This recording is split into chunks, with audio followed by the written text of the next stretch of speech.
Diyan lalabas sa butas niya. Tapos niyan dito sa may pinakababa dito. Kaya obligado dito lalabas yung mga sir, daglig yung gagawing video natin ngayon. Issue pa nito mga sir, tumatagas yung gear oil dito sa may pinakailalim. Ay nababahala si sir, baka masira yung gear natin. Tama nga naman si sir, baka masira yung gear. Mas malala yung magiging gastos natin dito. Kaya magpapalit tayo ng oil seal. 46 pesos lang naman tong oil seal na to, kaysa naman na masira yung gear oil natin pag naubusan ng gear oil, kaysa masira yung gear natin kaysa dito dahil maubusan ng oil. Ay bago natin matanggal to o bago natin maipalit ito, tatanggalin natin yung crankcase dito. Ayan, kung makikita nyo yan, tinanggal ko na dyan. At ito lang yung tinanggal ko, tapos nilabas ko na. Tapos tatanggalin din natin yung tambucho. Natanggal ko yung tambucho, tapos natanggal ko na rin yung nut dito. 24 mm yung size. Tapos tatanggalin din natin yan para mabaklas natin yung gulong. Siyempre tatanggalin nyo rin yan para mailabas nyo, kasi laging nakaharang itong fender na to sa gulong. Kaya tatanggalin natin yan. Tatanggalin ko ang dalawang to para may labas ko tong swing arm na to.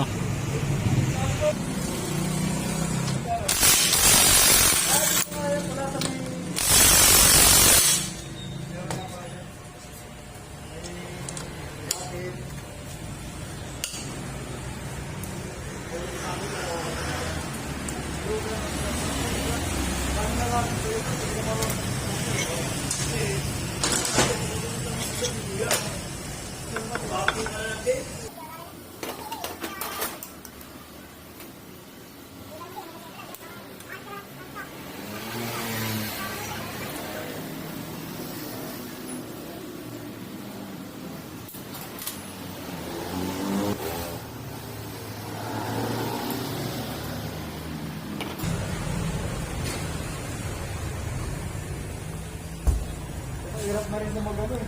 Tulang arangkala ko para yung mulong ko kumakayas eh. Ayan, natanggalan na natin yung gulong nya. At lilipat tayo dun sa may kabila para mabaklas natin yung tornilyo. So tatanggalin nyo yung cover ng sensor sa speedometer. Yung size ng tornilyo nito, yan, 12 mm yung size nya.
Ito, napaklas na natin yung crankcase nito.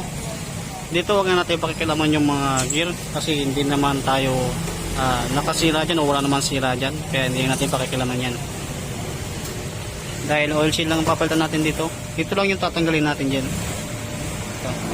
Kumbaga mahina na siya, hindi niya na masyadong na compress yung drive gear natin dito, kaya tumatagas na yung langis.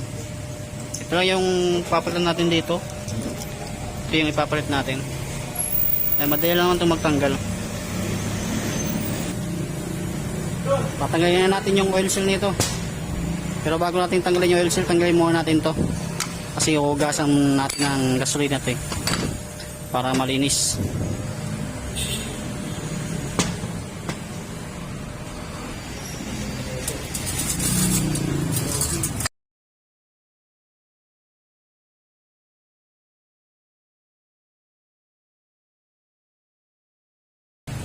Yan, tatanggalin natin to. Yan, gamit tayo nito. Ikalang nyo dyan.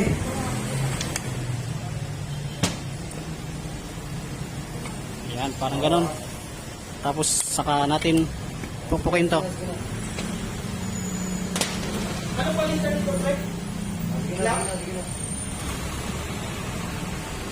Yan, maglagay kayo ng basahan para hindi masira.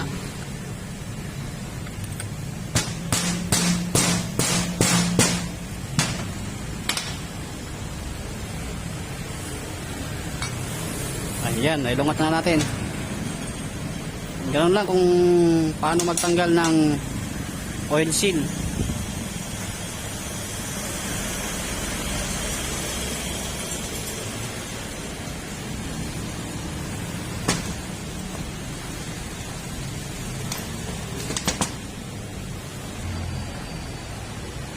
Yan, kung makikita dyan, may butas dyan. Tapos, andito yung gear oil. Kapag may problema yung oil seal natin, dyan lalabas sa butas niyan. Tagos niyan dito sa may pinakababa dito. Kaya obligado dito lalabas yung langis na gear oil. Pagka may problema yung oil seal natin. Tapos ito, dahil inugasan natin ang gasolina, tatanggalin natin yung takip niyan at lalagyan natin siya ng grasa para hindi masira yung bearing natin dito. A-applyan natin ng grasa yan. Madali lang naman itong tanggalin, itong cover na to. Gamit kayo ng flat screw na maliit para maiangat nyo yan. Dahan-dahan lang siyempre. Ayan. Angat natin yung cover. Pero yung cover na to, huwag nyo muna itatapon dahil ipabalik pa natin yan. A-applyan lang natin ng grasa dito para hindi masira yung bearing natin at tumagal yung buhay ng bearing. Yan, lalagyan natin ng grasa dito para hindi masira, tumagal yung buhay ng bearing natin. Kasi hindi ito naliligo sa gear oil. Kaya minsan pagka nagpalit na kayo ng lahat-lahat na ng bearing, maingay pa rin. Isa rin ito sa mga nagpapaingay din. Kaya minsan hindi na-apply ng grasa, gano'n. Yan, pagka once na nagtanggal kayo ng oil seal, applyan nyo na siya ng grasa.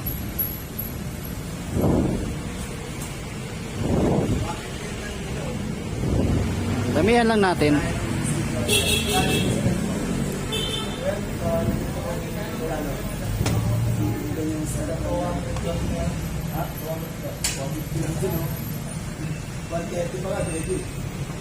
Okay, pagtapos natin malagyan siya ng grasa, ibabalik na natin yung takip.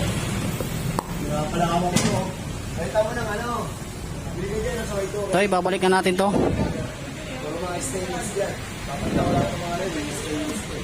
Yan, ganyan lang po gawin nyo mga sir kung sakaling mag-check kayo nito, nabuksan nyo lang din naman, lagyan nyo na siya ng grasa.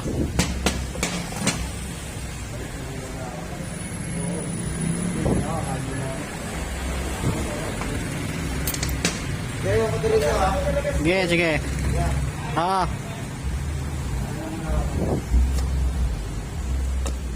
Kasi yung bearing na yan hindi naliligo sa gear oil. Kaya nilagyan na natin siya ng grasa kasi nabuksan naman natin. Lalagyan na natin para matagal yung buhay ng bearing. Kasi may presyo kasi yung bearing na yan. Sayang din. Okay, lalagyan natin itong bagong oil seal. Ayan, gagawin natin dito sa bagong oil seal para matagal din ang buhay ng oil seal natin.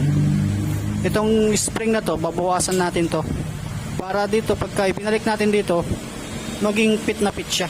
Kapit na kapit doon sa gear, dun sa may drive gear natin. Yan. Mabawasan nyo dyan yung female. Yan, bawasan nyo ng konti. May babawasan ko muna to. Siyempre, ito, ganito lang kalaki yung ibabawas nyo dyan para mag fit na fit.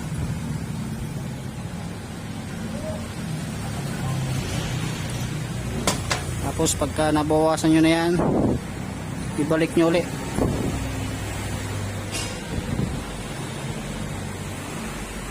Tapos saka natin ibalik dito para matagal yung buhay nung kuha natin. Habang umiinit, nagpipit siya. Okay, yan na, ibalik na natin. At lumalabas kanina dahil madami yung grasa.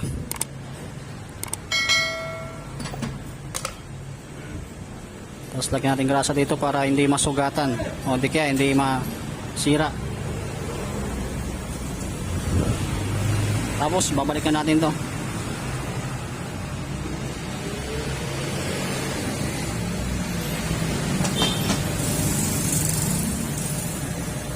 Yan, punasan nyo sa may gilid-gilid. Dahil itong gasket nito lata. Kaya matagal siyang masira. Hindi tulad ng Honda Beat, papel.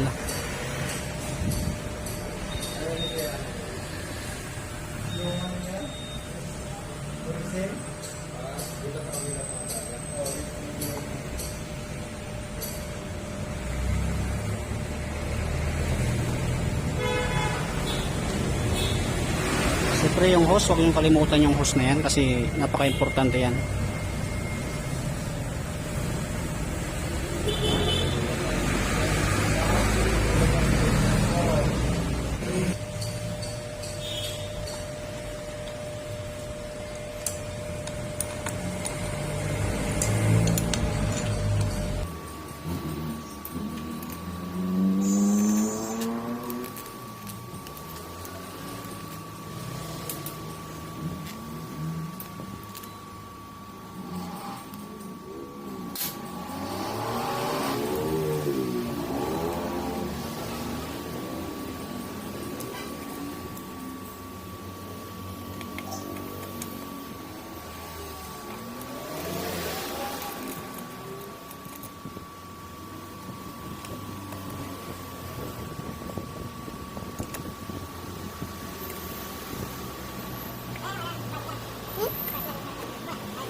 Sa pagbalik ng brake shoe, tandaan nyo lang lagi dyan. Tingnan nyo dyan.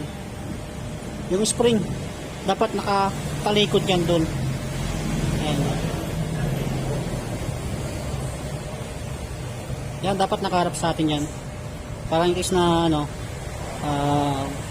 magpihit ng malakas dito sa preno natin, hindi kakalas yung spring.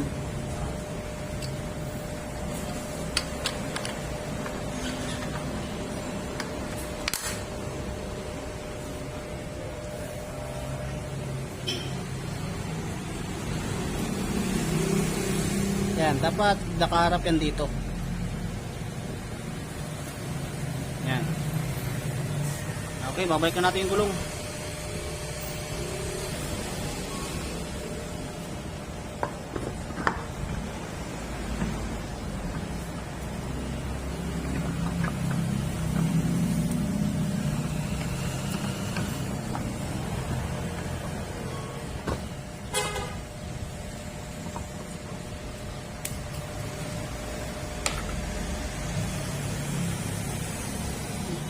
Ito, lagyan nyo ng grasa para hindi mag-lock.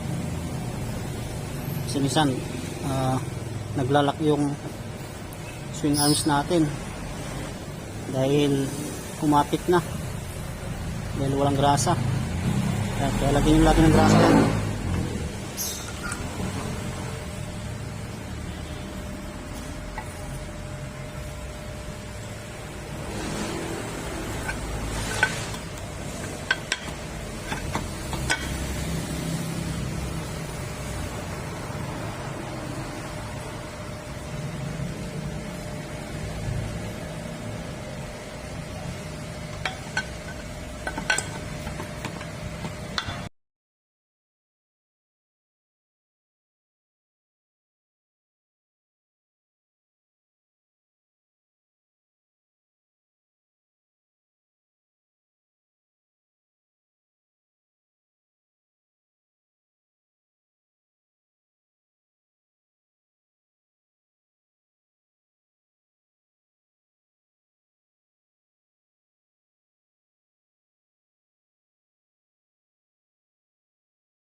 Salamat, salamat.